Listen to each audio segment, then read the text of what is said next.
بسم اللہ الرحمن الرحیم نحمده ونصلی علی رسوله الکریم اما بعد بسم اللہ الرحمن الرحیم۔ عزیز طلبہ، آج ہم کنز الدقائق حصہ دوم سبق نمبر 77 شروع کر رہے ہیں۔ اس سبق میں ہم کتاب القاضی سے متعلق پڑھیں گے۔ باب کتاب القاضی الی القاضی کے مسائل ہم پڑھ رہے تھے۔ آج اس باب کی آج کے اس سبق میں ہم اس باب کا آخری حصہ پڑھیں گے، جس میں مصنف علیہ الرحمہ 6 متفرق مسائل کا ذکر کریں گے۔ ان مسائل سے متعلق ہم انشاءاللہ تفصیلاً آج کے اس سبق میں پڑھیں۔ تو عزیز طلبہ، آتے ہیں کتاب کی طرف۔ سب سے پہلے ہم عبارت پڑھتے ہیں: وتقضي المرأة في غير حد وقود ولا يستخلف قاض إلا أن يفوض إليه ذلك بخلاف المأمور بالجمعة وإذا رفع إليه حكم قاض قبله أمضاه إن لم يخالف الكتاب والسنة المشهورة والإجماع وينفذ القضاء بشهادة الزور في العقود والفسوق ظاهرا وباطنا لا في الأملاك المرسلة ولا يقضي على غائب إلا أن يحضر من يقوم مقامه كالوكيل والوصي أو يكون ما يدعي على الغائب سببا لما يدعيه على الحاضر كمن ادعى عينا في يد غيره أنه اشتراه من فلان الغائب ويقرض القاضي مال اليتيم ويكتب الصك للوصي والأبو۔ مصنف علیہ الرحمہ یہاں سے 6 مسائل بیان فرما رہے ہیں، جن میں سے سب سے پہلا مسئلہ یہ ہے کہ وَتَقْضِي الْمَرْأَةُ فِي غَيْرِ حَدٍّ وَقَوَدٍ، کہ عورت حدود اور قصاص کے علاوہ دیگر مسائل میں، دیگر جھگڑوں میں فیصلہ کر سکتی ہیں، فیصلہ سنا سکتی ہیں، قاضیہ بن سکتی ہیں، حدود اور قصاص میں نہیں بن سکتی۔ اور اس کی وجہ یہ ہے کہ کتاب کے شروع میں ہم نے پڑھا تھا کہ عورت جو ہے وہ اہل شہادت میں سے ہے، اور ہم نے یہ پڑھا تھا کہ جو اہل شہادت میں سے ہو وہ اہل قضات میں سے بھی ہو سکتا ہے۔ تو جب عورت اہل شہادت میں سے ہے اور اس کی گواہی قابل قبول ہے تو لہذا وہ اہل قضات میں سے بھی ہوگی اور اس کی گواہی بھی قابل، اور تو لہذا وہ اہل قضات میں سے بھی ہوگی اور اس کا فیصلہ قابل قبول ہوگا۔ ولا يستخلف قاض الا ان يفوض اليه ذلك۔ اب یہاں سے دوسرا مسئلہ، 6 مسائل میں سے دوسرا مسئلہ بیان ہو رہا ہے۔ اس مسئلے کا صورت یہ ہے کہ اگر کوئی شخص جو ہے قاضی بن جائے، حاکم نے اس کو قاضی بنایا کہ فلاں بستی میں، فلاں شہر میں آپ کرسی قاضی پر بیٹھ کر اور لوگوں کے فیصلے کریں، تو فرماتے ہیں کہ اس کو یہ حق نہیں پہنچتا کہ اپنی کرسی پر اپنا نائب بیٹھائیں اور خود جا کر گھومے پھرے، چکر شکل لگائیں۔ یہ جائز اس کے لیے جائز نہیں، اس لیے کہ اس کو حاکم نے قاضی بنایا کہ وہ خود لوگوں کے درمیان فیصلے کرے، تو یہ اپنا نائب مقرر نہیں کر سکتا۔ ہاں، اگر خلیفہ نے اس کو کہا کہ آپ چیف جسٹس ہیں، آپ کو اختیار ہے کہ آپ جس کو قاضی مقرر کریں اور جس کو عہدے قضا سے ہٹائیں، یہ اختیار بھی اگر اس کو دیا ہو تو فرماتے پھر وہ اپنا نائب بھی بنا سکتے ہیں، معاون وغیرہ مقرر کر سکتا ہے۔ تو فرماتے ولا يستخلف قاض الا ان يفوض اليه ذلك، اور یہ مقتدی شدہ قاضی کسی شخص کو قاضی نہ بنائے، نائب نہ بنائے، الا ان يفوض اليه ذلك، ہاں اگر خلیفہ نے یہ حکم اور یہ عہدہ اس کے سپرد کیا ہو تو یہ دوسروں کو پھر قاضی یا اپنا نائب بنا سکتا ہے۔ بخلاف المامور بالجمعۃ، خلاف وہ شخص کے جس کو قاضی نے مقرر کیا ہو کہ آپ فلاں شہر میں جمعے کی نماز پڑھائے، تو جمعے کی نماز عزیز طلبہ ایک معین وقت میں ادا کی جاتی ہے اور لوگ بڑے اہتمام سے جمعے کی نماز کے لیے جمع ہوتے ہیں، اور اس معین وقت سے آگے پیچھے سے جمعہ فوت ہو جاتا ہے، تو اور انسان مجبور ہے، لاکھوں ضروریات اس کو درپیش ہوتی ہیں۔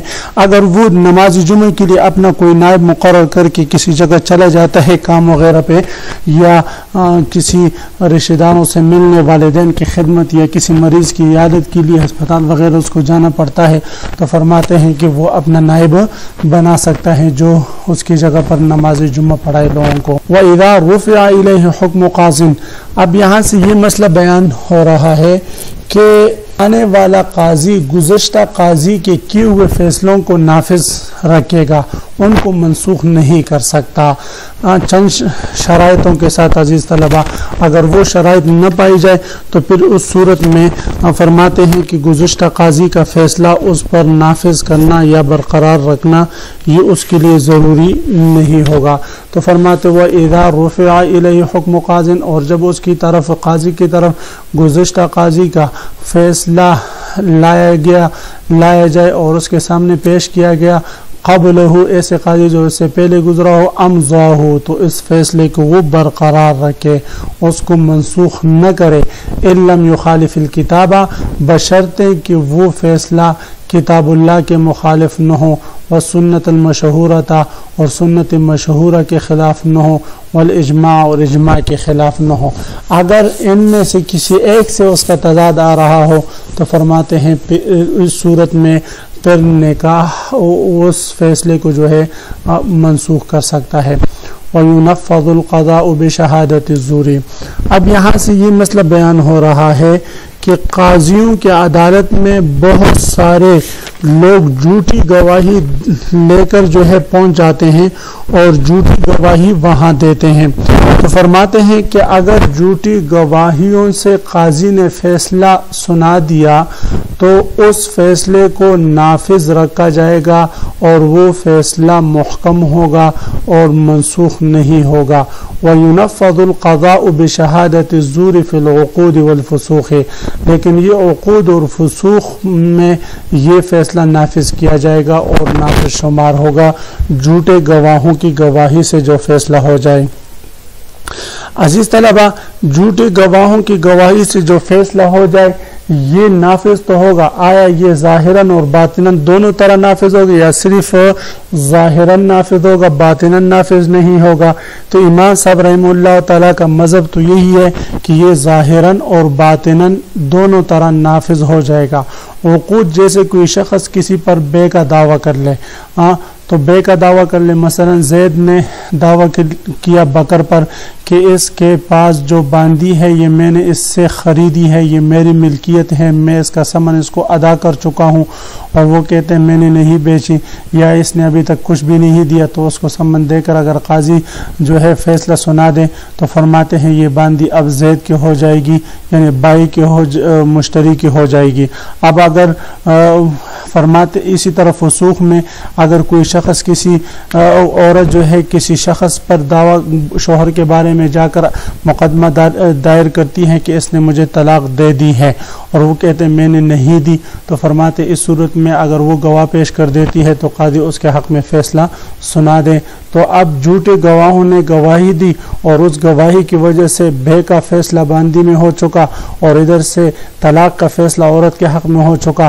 تو اب یہ ظاہراً اور باطناً یہ فیصلہ نافذ ہوگا.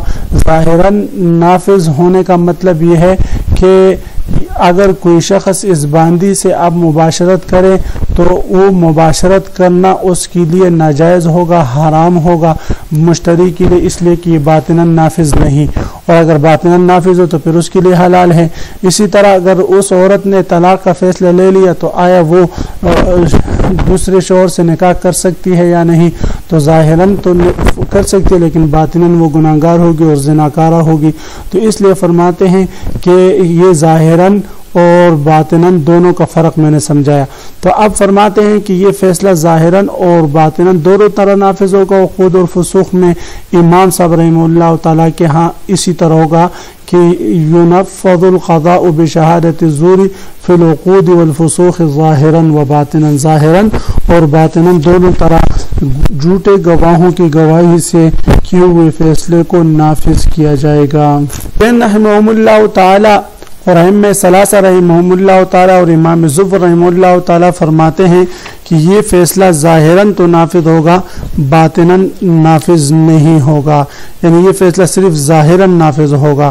اس لیے کہ وہ فرماتے ہیں کہ قضاء کا نفاذ جو ہے وہ بقدر حجت ہوتا ہے اور حجت صاحبین رحمہ اللہ تعالی اور ائمہ ثلاثہ رحمہ اللہ تعالی فرماتے ہیں کہ یہ ظاہراً تو نافذ ہوگا، باطناً نافذ نہیں ہوگا۔ وہ فرماتے اس لیے کہ جھوٹے گواہ یہ حجت ظاہریہ ہے، باطنیہ نہیں، یعنی ان کی حجت صرف ظاہر کے لیے تو ہو سکتی، باطن کے لیے نہیں ہو سکتی، لہذا باطناً ان کے یہ فیصلہ نافذ نہیں ہو۔ اور ہماری دلیل حضرت علی رضی اللہ تعالیٰ عنہ کی روایت ہے کہ ایک عورت نے ان کی موجودگی میں کسی شخص پر نکاح کا دعویٰ کر لیا، اور اس عورت نے 2 گواہ بھی پیش کر لیے۔ 2 گواہ پیش کرنے کے بعد حضرت علی رضی اللہ تعالیٰ عنہ نے اس عورت کے حق میں فیصلہ سنا دیا کہ آپ اس کی منکوحہ ہے۔ تو اس شخص نے کہا حضرت اگر یہ جھوٹے گواہ گواہی دیتے ہیں اور یہ فیصلہ کرنا مجبوری ہے تو آپ ہمارا نکاح ہی کروا دیں۔ تو آپ رضی اللہ تعالیٰ عنہ نے جواب دیا کہ شاہدہ کا زوجہ کا، کہ آپ کے 2 گواہوں نے آپ کا نکاح کروا دیا۔ تو اب یہاں پر دیکھیں کہ حضرت علی رضی اللہ تعالیٰ عنہ نے نکاح کرنے کی ضرورت محسوس نہیں کی، تو نکاح نہ کرنا یہ اس بات کی دلیل ہے کہ یہ فیصلہ ظاہراً اور باطناً دونوں طرح نافذ ہو جاتا ہے۔ لیکن عزیز طلبہ، جھوٹے گواہوں سے جو فیصلہ ہو جائے وہ ظاہراً اور باطناً امام صاحب کے ہاں دونوں طرح جو نافذ ہوتا ہے، اس میں بھی کچھ تفصیل ہے، چند شرائط ہے اس کے لیے۔ سب سے پہلی شرط اس کے لیے یہ ہے کہ وہ جو محل ہو وہ قضا کو قبول کرتا ہو۔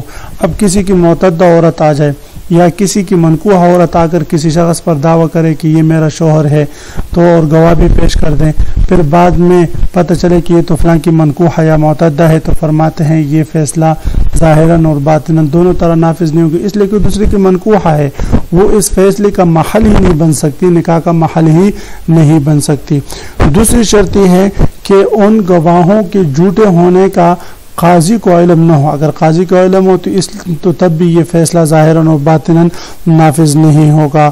اور تیسری شرط اس کے لیے یہ ہے کہ یہ فیصلہ جو ہے املاک مرسلہ سے متعلق نہ ہو۔ املاک مرسلہ کی تعریف آگے آ رہی ہے اور املاک مرسلہ کا حکم بھی آ رہے ہیں کہ وہاں پر اس قسم کا فیصلہ جو ہے وہ نافذ نہ ہوگا۔ اور چوتھی شرط یہ ہے تزوج میں بوقت قضا شاہد موجود ہو، اگر ان کے عدم موجودگی میں فیصلہ ہوا ہوگا تو نافذ نہ ہوگا۔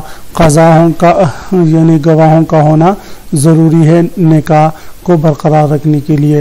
تو فرماتے ہوئے ينفذ القضاء بشہادۃ الزور، اور قضاء کو نافذ رکھا جائے گا جھوٹے گواہوں کی گواہی سے، فی العقود والفسوق، عقود اور فسوق میں، ظاہراً اور باطناً، ظاہراً اور باطناً دونوں طرح، لا فی الاملاک المرسلۃ، نہ کہ املاک مرسلہ میں۔ املاک مرسلہ وہ املاک ہے کوئی شخص کسی گھر، کسی پلاٹ یا کسی جگہ پر دعویٰ کرے اور سبب ذکر کیے بغیر کہ یہ اس وجہ سے میری ملکیت ہے۔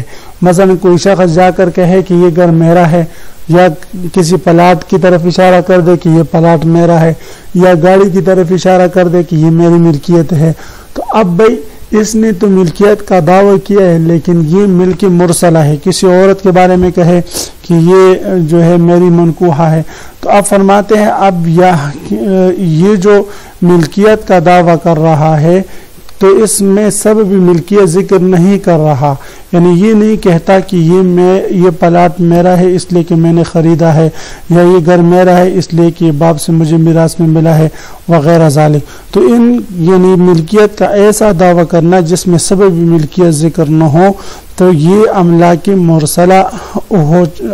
مرسلہ کا دعویٰ کہلاتا ہے۔ اور املاک مرسلہ کے دعوے میں اگر جھوٹے گواہوں کی گواہی سے فیصلہ ہو جائے تو وہ فیصلہ لا ينفذ باطنا ولا ظاہرا، ظاہراً اور باطناً دونوں طرح نافذ نہیں ہوگا بالاجماع۔ اس پر تمام ائمہ رحمہم اللہ تعالی کا اجماع ہے۔ تو عزیز طلبہ، آج کے سبق میں ہم نے مسائل منصورہ کیے۔ سب سے پہلا مسئلہ ہم نے یہ پڑھا کہ عورت قاضیہ بن سکتی ہے یا نہیں۔ دوسرا مسئلہ ہم نے یہ پڑھا کہ قاضی اپنا نائب مقرر کر سکتا ہے یا نہیں۔ تیسرا مسئلہ ہم نے یہ پڑھا کہ اگر گزشتہ قاضی کا فیصلہ نئے قاضی کے پاس آ جائے تو وہ اس کو برقرار رکھے گا یا نہیں۔ اور چوتھا مسئلہ ہم نے یہ پڑھا کہ جھوٹے گواہوں کی گواہی سے فیصلہ نافذ ہوگا یا نہیں۔ تو اس سے متعلق ہم نے تفصیل پڑھی۔ عزیز طلبہ، آپ اس سبق کو خوب غور سے سنیں، یاد کریں۔ اللہ تعالی ہمارا حامی و ناصر ہو۔ آمین۔ وآخر دعوانا ان الحمد للہ رب العالمین۔